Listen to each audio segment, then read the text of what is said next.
And I'm joined now by political science professor Tarek Shandab from Beirut, Lebanon. Professor Shandab, thank you so much for joining us once again. Thank you very much. So now the UK has declared Hamas a terrorist organization, which brings it in line with the United States and the European Union. So is it safe to say that the United Kingdom has now finally caved into pressure? No, yes, it is the kind of a pressure that Israel and UK try to put it on Hamas. Actually, this law, if it will be a law next week, it will be against humanity. It will be against the human rights, and it will be against the international law. The international law gives the right to all Palestinians to resist the occupation. Israel occupied the territory, Palestinian territory, and killed people, doing lots of terrorists every day, and no one tried to say or help the Palestinians to take their right. The resistant right is the best right which all people should do it against that occupation. And what Hamas and all Palestinians doing in Gaza is that right. So what is now we are seeing in Britain, it is against the law, it is against the human rights law, it's against all the treaty which declare the human rights law and should respect the human rights law.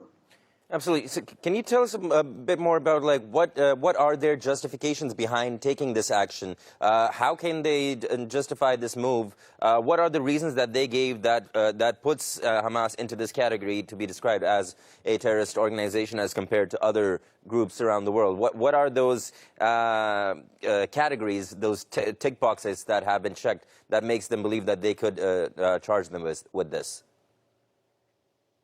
Good question, thank you. What should all know about this reality is that all know that Britain helped the Zionists to occupy the Palestinian terrorists, and Britain should correct their fault, their historical fault about the scene, what they give to the terrorists, Zionists, to occupy the Palestinian territory.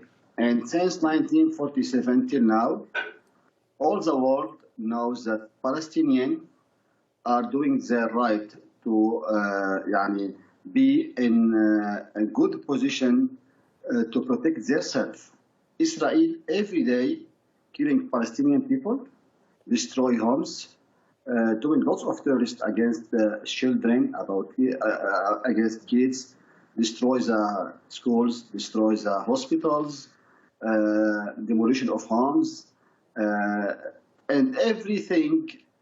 And all the world knows that things happen, and no one supports the Palestinian people to protect themselves against Israel and against what Israel doing against the international law too. What is the meaning of this law now? It is very clear if we know the historical of the history of this, the Interior Minister of Britain and what they did 4 years ago when she visited Israel and she met with the Israeli ministers, and they tried doing pressure against Hamas and against the Palestinian people in Gaza to oblige him to sign what Israel wants exactly. So all the world now, all the international lawyers, all the international community law should defend the right of Palestinians, who has the right to protect themselves and to take their land, because the Zionists occupied the Palestinian land, and the international law gives the right to all the people and all the Palestinians to protect themselves and to resist this occupation. Why in this time? I told you why.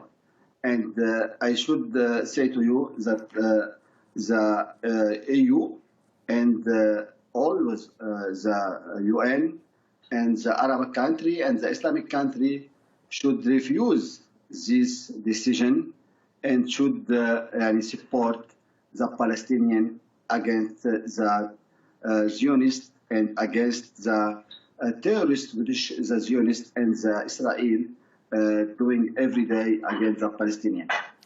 So now, at the end of the day, whatever decision is taken by international powers, it seems Palestinians are the ones who lose out now. Now, since the group has been banned, what can we expect for, what kind of future do you think the Palestinians can expect? Can we see any changes in negotiations and dialogues between Israel and Palestine now? I think on behalf of this decision is to put pressure on Hamas to start dialogue with Israel. But I think if this dialogue starts in this way, I think it will not be any dialogue in the future. Hamas or all Palestinian have the right to ask about the freedom, to take the advantage to be and to live, not in siege, but there is a siege now. 2 million Palestinians live in Gaza in a siege with Zionists, and Israel makes this siege against Palestinians. If this decision be a law in the next week, I think we should know that there is a double standard in Britain and in Europe, which make Palestinian like Zionists in the same balance, and that is not right. The Zionists are occupied the Palestinian territory, and the Palestinian and Hamas are defending them about themselves, and they try to resist the occupation, and it will be a double standard in UK if this decision it will be a law next week. All right, Tarek Shandab, thank you so much for taking out the time to speak to us. We hope to speak to you again soon about this issue in more detail. Thank you so much. Thank you.